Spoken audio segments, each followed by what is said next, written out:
Welcome back to my channel. তো রাস্তাতে ব্লগটা শুরু করলাম, কেন শুরু করলাম আর কোথায় এসেছি কী এসেছি সবটা বলছি, সঙ্গে থাকো। আজকে আমরা চলে এসেছি খিদিরপুরের জগন্নাথ টেম্পল। খুবই নতুন, শুরুতেই তোমাদের প্রভুর দর্শন করালাম। আর যখনই ঢুকবে মন্দিরের বাদিকেই রয়েছে জুতো রাখার জায়গা। কোনো পয়সা এর জন্য লাগে না, তোমরা নিজেরাই জুতো রাখবে, নিজেরাই আবার পরে বেরিয়ে যাবে। আর তারপরে একদম মন্দিরে ঢুকেই না, মন্দিরটা তো খুবই সুন্দর করে সাজানো, ঠাকুরকে দেখলেই যেন মনটা মুগ্ধ হয়ে যায়। আর বাদিকেই মন্দিরে ঢোকার পরেই রয়েছে ডালা নেওয়ার জায়গা, সেখানে গজা খাজা এগুলো পাওয়া যায়। আবার তার সাথে নিম কাঠের সমস্ত কিছু, জগন্নাথ বলরাম সুভদ্রা এগুলোও বিক্রি হয়। আর সেই ডালা নেওয়ার যে কাউন্টার, তার পাশেই রয়েছে ভোগের কুপন করার কাউন্টার। তো সবই পরপর রয়েছে বাদিকে, আর মন্দিরটা রয়েছে দোতলায়। তো আমরা তো গিয়েই আগে পুজোটা দিয়েছি, তারপরে আবার জানো তো ডালা যখন নেওয়া হয়েছিল তখন আবার ওনারা ঘিয়ের প্রদীপ দেন আর তার সাথে ধূপকাঠি দেন। তো সেটাও শ্রীমন্ত আর আমি জ্বালালাম। আর তারপর ডান দিকে দেখছিলাম আবার যজ্ঞ হচ্ছিল। ওখানে অনেক মেম্বাররা যারা আছেন তাদের বোধহয় কিছু যজ্ঞ ঠজ্ঞ অনেকেই কিছু করাতে পারেন। হ্যাঁ, সেটা দেখছিলাম, আলাদা হচ্ছিল। কিন্তু আমরা তো পুজো টুজো দিয়ে পুরো মন্দিরটা ঘুরছিলাম, এত ভালো লাগছিল না।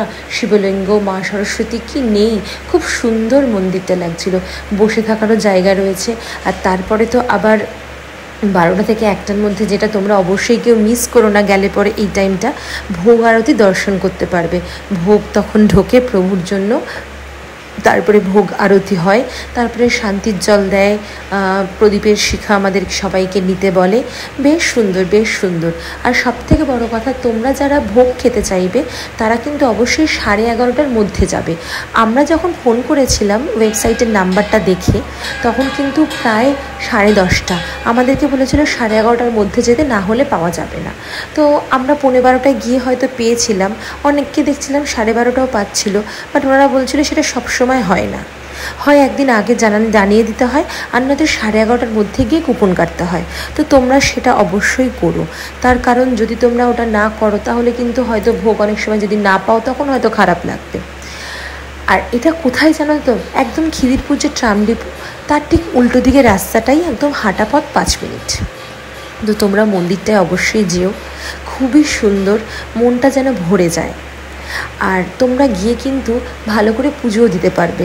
ব্রাহ্মণ ওখানে উপস্থিত থাকেন, উনি নামগোত্র জিজ্ঞাসা করেন, তারপরে উনি আমাদের পুজোটা দিয়ে দিয়েছিলেন। সবারই এরকম পরপর লাইন দিয়ে পুজো দিয়ে দিয়েছিলেন।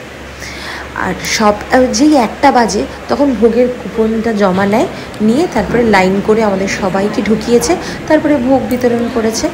আর ভাত, পোলাও, মিক্সড ভেজ, পটলের তরকারি, চাটনি, পায়েস সবই কিন্তু যাচাই, সবই ওনারা যেটা যে বলছেন সেটাও যেমন দিচ্ছেন, আর ওনারাও বারবার আসছেন। খুবই ভালো সিস্টেম, খুবই ভালো লাগলো সত্যি কথা।